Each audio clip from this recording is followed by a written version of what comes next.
नमस्ते दोस्तों, कैसे हो आप लोग। आशा करता हूँ आप लोग अच्छे होंगे। जैसा कि आप स्क्रीन पर देख रहे हो, यह पेपर एनटीपीसी का प्रीवियस ईयर का पेपर है। यानी आपकी जो पिछली भर्ती एनटीपीसी की निकली हुई थी उसका ये सभी शिफ्टों का आंसर की है। तो हम एक एक करके सभी शिफ्टों के पेपर सॉल्व करेंगे, क्योंकि आपका एग्जाम डेट वो आपका जनवरी फरवरी तक हो सकता है, क्योंकि आपका आरपीएफ का नवंबर दिसंबर आपका एग्जाम होने वाला है, आरपीएफ एसआई और कांस्टेबल का। तो उसी हिसाब से एनटीपीसी का आपका जनवरी फरवरी तक होगा। तो आप अभी से तैयारी में लग जाइए, क्योंकि रेलवे का वैकेंसी है और इसमें आपका क्या है कि थोड़ा कंपटीशन ज़्यादा रहता है। तो ये मत समझिएगा जब आपका पेपर आ जाए तब आप पढ़ने बैठ जाओ। आप पहले से ही पूरा सिलेबस कवर करके इसका प्रैक्टिस सेट लगाओ, अगर सिलेक्शन लेना है तो, अगर बाबू बनना है रेलवे में तो। ठीक है, तो यह जो हम पेपर सॉल्व करने वाले हैं, 25 जनवरी 2021 को एग्जाम हुआ था और थर्ड शिफ्ट का ये पेपर है। ठीक है, तो चलते हैं अपने प्रश्न की। यहाँ ये रहा आपका पहला प्रश्न। तो पहला प्रश्न है आपका, इनमें से किसने 1867 में भारत की प्रति व्यक्ति आय की गणना की और उसको अपनी किताब poverty and unBritish rule of India में प्रकाशित किया था। किसने किया था? दादा भाई नौरोजी ने किया था। ऑप्शन 4 सही हो जाएगा। ठीक है, तो ऐसे प्रश्न आपके एनटीपीसी में ये रहा आपका अगला प्रश्न। अगला प्रश्न है आपका, अर्जुन पुरस्कार किस क्षेत्र में विशिष्ट योगदान के लिए प्रदान किया जाता है? तो अर्जुन पुरस्कार आपका खेल के क्षेत्र में दिया जाता है। तो ऑप्शन 3 आपका सही हो जाएगा। तो जो आपका खेल से संबंधित पुरस्कार है, खेल से संबंधित वस्तुएं हैं, इन सभी से अवार्ड वगैरह हैं, इन सभी से आपके प्रश्न पूछे जाते हैं। अगला प्रश्न देखिए, बैंक दर वह ब्याज दर होती है जिस पर केंद्रीय बैंक वाणिज्य बैंकों को क्या देती है? ऋण देती है। ठीक है, यहाँ थोड़ा ये हाइड कर रहा हूँ क्योंकि दूसरे का आपका है तो इसमें दिक्कत आ सकती है। ठीक है, तो मैं आपको पढ़ के बता दिया कि बैंक दर वह ब्याज दर होती है जिस पर केंद्रीय बैंक वाणिज्य बैंकों को क्या देती है? आपका ऋण देती है। तो ऑप्शन 3 सही हो जाएगा। ठीक है, ये रहा आपका अगला प्रश्न, इनमें से कौन सा पुरस्कार भारत में खेलों और प्रतिस्पर्धाओं के कोचों को दिया जाता है? तो वो है आपका द्रोणाचार्य अवार्ड। ठीक है, द्रोणाचार्य अवार्ड। तो जो आपके कोच रहते हैं उनको ये पुरस्कार दिया जाता है। अगला प्रश्न है आपका, निम्नलिखित में से किस कारण को आर्कटिक हरितकरण के लिए जिम्मेदार ठहराया जाता है? तो किस कारण को? ग्लोबल वार्मिंग को। किस कारण को? ग्लोबल वार्मिंग को। ऑप्शन 4 सही हो जाएगा। अगला प्रश्न देखिए। अगला प्रश्न है आपका, लाहौर एवं कश्मीर में स्थित शालीमार गार्डन डैश कालीन वास्तु कलाकृतियां हैं? तो कौन सी? मुगल कालीन। कौन सी है? मुगल कालीन वास्तु कलाकृतियां हैं। तो ऑप्शन 1 आपका बिल्कुल। अगला प्रश्न देखिए। अगला प्रश्न आपका, भारतीय संविधान का अनुच्छेद 368 डैश से संबंधित है? किससे? संविधान के संशोधन से। ठीक है, तो आपके पॉलिटी के जो अनुच्छेद हैं, ठीक है, उनको अच्छे से पढ़िएगा, यहां से प्रश्न आपके बनते हैं। बढ़ते हैं अगले प्रश्न की ओर। अगला प्रश्न देखिए।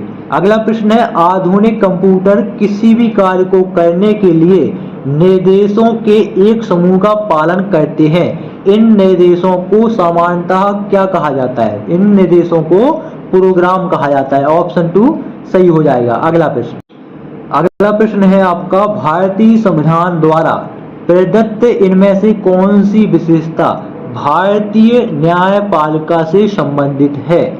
ठीक है, तो वो है आपका ऑप्शन 2 न्यायिक स्वतंत्रता।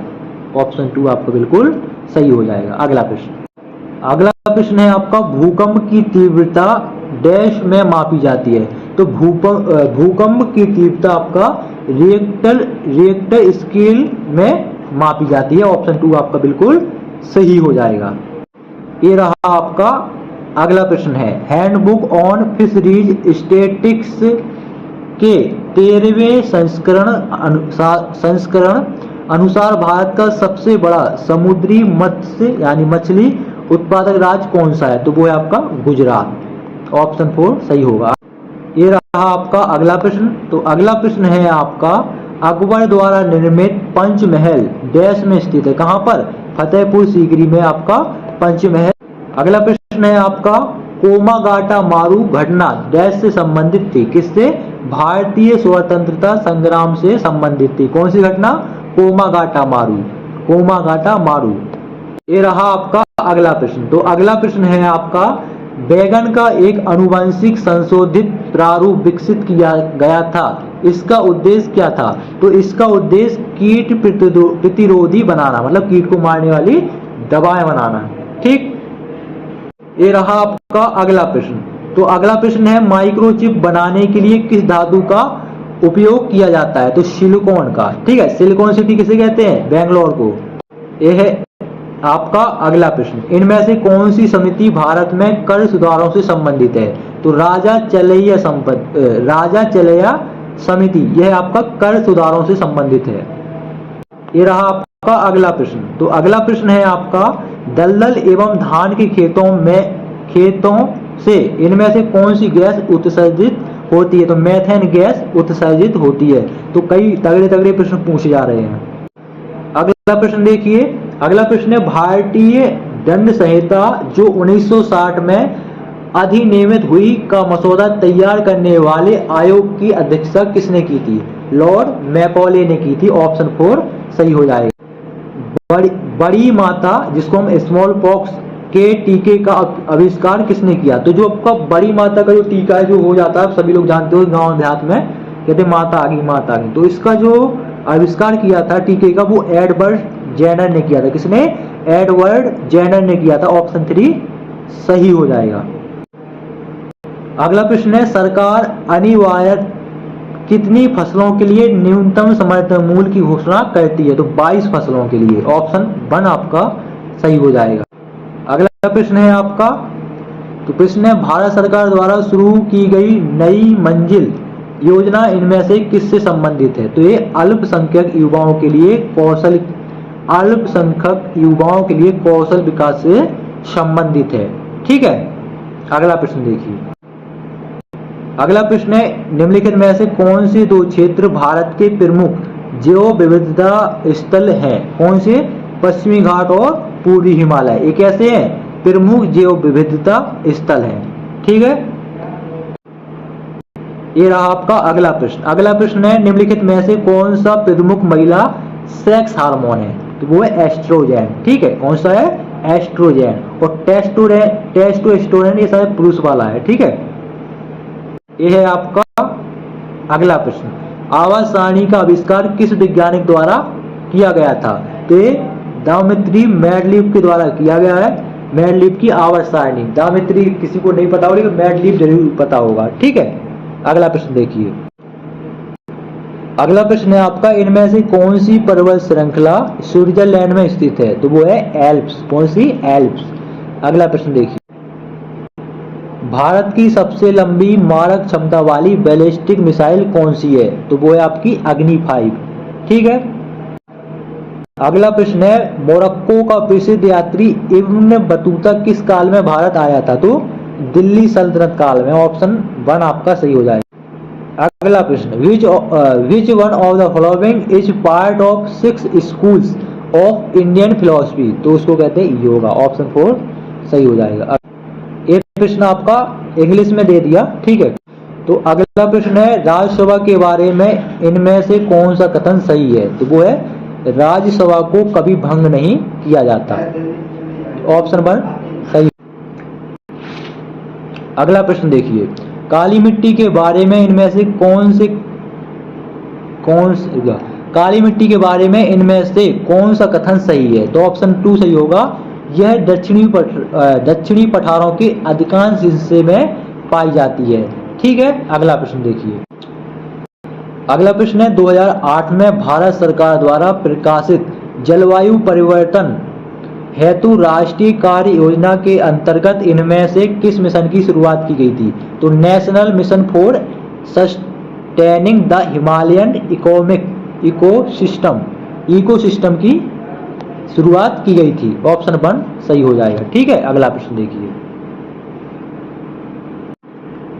तो अगला प्रश्न है, निम्नलिखित में से कौन सा कंप्यूटर का सॉफ्टवेयर घटक है? तो वो है प्रोग्राम। ठीक है, ये आपका सॉफ्टवेयर है, मेमोरी, सीपीयू और सीएमओएस ये हार्डवेयर है। ठीक है, अगला प्रश्न है क्या है, ट्रांसलेट में कभी इंग्लिश हो जाता है तो टेंशन नहीं लेना है। ठीक है, which one of the following is correct about the Swachh Bharat mission? तो आपका ऑप्शन 3 सही होगा। It was launched to achieve universal क्या, यूनिवर्सल सैनिटेशन कवरेज। तो ऑप्शन 3 सही हो जाएगा। ठीक है, अगला प्रश्न देखिए। अगला प्रश्न है, कंप्यूटर के भी काफी प्रश्न इसमें देखने को मिलेंगे।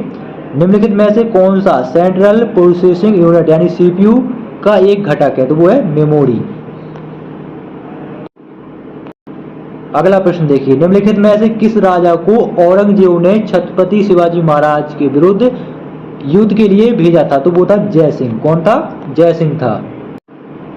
अगला प्रश्न है, निम्नलिखित में से कौन सा पृथ्वी की सतह से प्रारंभ करते हुए वायुमंडलीय परतों की उपस्थिति के सही क्रम को दर्शाता है? तो वो क्षोभमंडल, क्षोभमंडल व समताप मंडल, मध्यमंडल, आयनमंडल और बाह्यमंडल। तो ऑप्शन 1 आपका सही हो जाएगा। अगला प्रश्न, अगला प्रश्न है आपका, निम्नलिखित में से कौन सा देश संयुक्त राष्ट्र सुरक्षा परिषद का स्थायी सदस्य है? तो वो है फ्रांस। ठीक है, अगला प्रश्न देखिए, वित्तीय आपातकाल संबंधित प्रावधानों का उल्लेख भारतीय संविधान के निम्नलिखित में से कौन से अनुच्छेद में है? अनुच्छेद 360 में है। ऑप्शन 3 सही हो। अगला प्रश्न है, महात्मा गांधी द्वारा नमक सत्याग्रह वर्ष डैश में शुरू किया गया था? तो वर्ष 1930 में नमक सत्याग्रह शुरू किया गया था। ऑप्शन 2 1930।